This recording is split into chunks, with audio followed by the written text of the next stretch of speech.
دوسرا خط نبی علیہ السلام نے کسریٰ کو بھیجا. خسرو پرویز اس بادشاہ کا نام تھا اس وقت. کسریٰ ایران کے بادشاہوں کا لقب تھا، شاہان فارس کا، اور قیصر لقب تھا روم کے بادشاہوں کا. تو نبی علیہ السلام نے جو خط بھیجا، فرمایا لکھا من جانب محمد رسول اللہ بجانب کسریٰ شاہ فارس. سلام ہے اس شخص پر جو ہدایت کا اتباع کرے اور اللہ اور اس کے رسول پر ایمان لائے اور گواہی دے کہ اللہ کے سوا کوئی عبادت کے لائق نہیں، وہ ایک ہے، اس کا کوئی شریک نہیں، محمد رسول اللہ اس کے بندے اور رسول ہیں. میں تجھ کو اللہ عز و جل کے حکم کے مطابق اس دین کی دعوت دیتا ہوں کہ سن لو میں اللہ کا رسول ہوں اور تمام لوگوں کو ڈراؤ. میں اللہ کا رسول ہوں تاکہ تمام لوگوں کو ڈراؤں، ان لوگوں کو ڈراؤں جن کا دل زندہ ہے، تاکہ میں ان تمام لوگوں کو ڈراؤں جن کا دل زندہ ہے. یعنی دل زندہ ہو تو ہی یہ ڈر کام آتا ہے، دل مردہ ہو تو پھر یہ بات نہیں کام آتی، فائدہ نہیں ہو پاتا بندوں کو. تاکہ میں تمام لوگوں کو ڈراؤں جن کا دل زندہ ہو اور پوری حجت ہو جائے اللہ تعالیٰ کی کافروں کی طرف. اور پھر وہی بات لکھی جو یہ ہر جگہ لکھی، جو پہلے بھی لکھی تھی، اسلام لے آؤ سلامت رہو گے، اور اگر تم نے روح گردانی کی تو تمام مجوسیوں کا گناہ اسلام نہ لانے کا وہ تمہارے گردن پر ہوگا.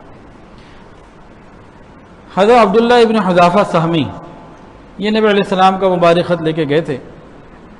کسریٰ نے جیسے ہی پڑھا آگ بگولا ہو گیا. نے کہا میرا غلام مجھے حکم دے، اور خط کو پھاڑ دیا، ٹکڑے ٹکڑے کر دیے اور قاصد کو واپس بھیج دیا. اور کچھ لوگوں کو کہا کہ بازان جو ایک علاقے کا گورنر کا، یمن کا گورنر تھا اس زمانے میں بازان، کہ فوری طور پر بازان کو حکم دو کہ 2 قوی اور بڑے بہادر آدمیوں کو بھیجو، وہ جائے مدینہ اور ہمارے اس غلام کو گرفتار کر کے لے کر آئے. وہ تو جناب غرور اور تکبر کے اندر پاگل ہو گیا. اب یہ عبداللہ ابن حذافہ سہمی نبی علیہ السلام کی خدمت میں آیا اور آ کے تفصیل عرض کی کہ یا رسول اللہ اس نے تو اس طریقے سے بہت مس بیہیو بھی کیا، اور اس سفارتی خط اس کا ایک اپنا ایک پروٹوکول ہوتا ہے، ادب ہوتا ہے، اس کو پھاڑ دیا. نبی علیہ السلام نے فرمایا کہ کسریٰ کا ملک ٹکڑے ٹکڑے ہو گیا، پارا پارا ہو گیا. اور واقعی جو نبی علیہ السلام نے فرمایا تھا حضرت عمر کے زمانے میں وہ واقعی ایسا ہو گیا.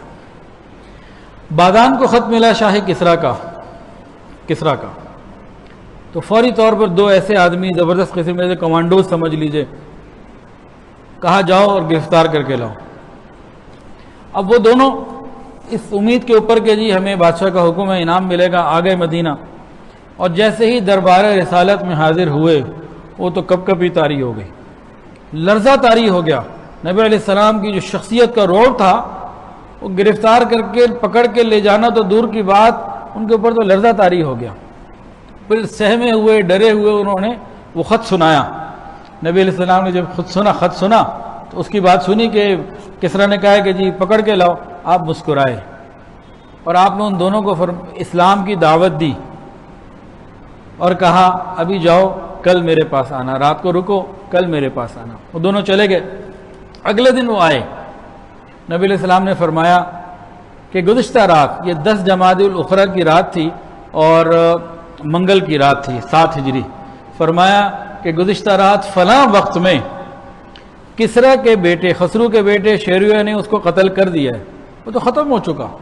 تم جاؤ بازان کو یہ پیغام دے دو کہ رات یہ ہے، وقت یہ ہے، اور سگے بیٹے نے باپ کو قتل کر دیا ہے. اور جا کے بازان کو کہو کہ وہ اسلام قبول کر لے، اور اس کو یہ پیغام دے دو جہاں تک کسریٰ کی سلطنت ہے وہاں تک میری امت پہنچے گی، میری سلطنت وہاں تک ہوگی. اب یہ پیغام ان دونوں نے لیا، واپس بازان کی طرف پہنچے اور ساری خبر جب سنائی تو بازان سمجھدار آدمی تھا، اس نے کہا یہ کسی بادشاہ کی بات نہیں ہو سکتی، یہ واقعی اللہ کے نبی ہے. تو اس نے انتظار کیا کہ پہلے قتل کی خبر کی ویریفیکیشن ہو جائے، اور ادھر سے کچھ دنوں بعد پتہ لگ گیا کہ واقعی بیٹے نے باپ کو مار دیا. تو فوری طور پر بازان نے اپنے گھر والوں کو لیا، اپنے ساتھیوں کو لیا، اور ایک بڑی جماعت کے ساتھ یہ پورے کا پورا مسلمان ہو گیا، اور اپنے احباب کے ساتھ مسلمان ہوا، اور اپنے ایمان لانے سے حضور پر نور صلی اللہ علیہ وسلم کو اطلاع کی.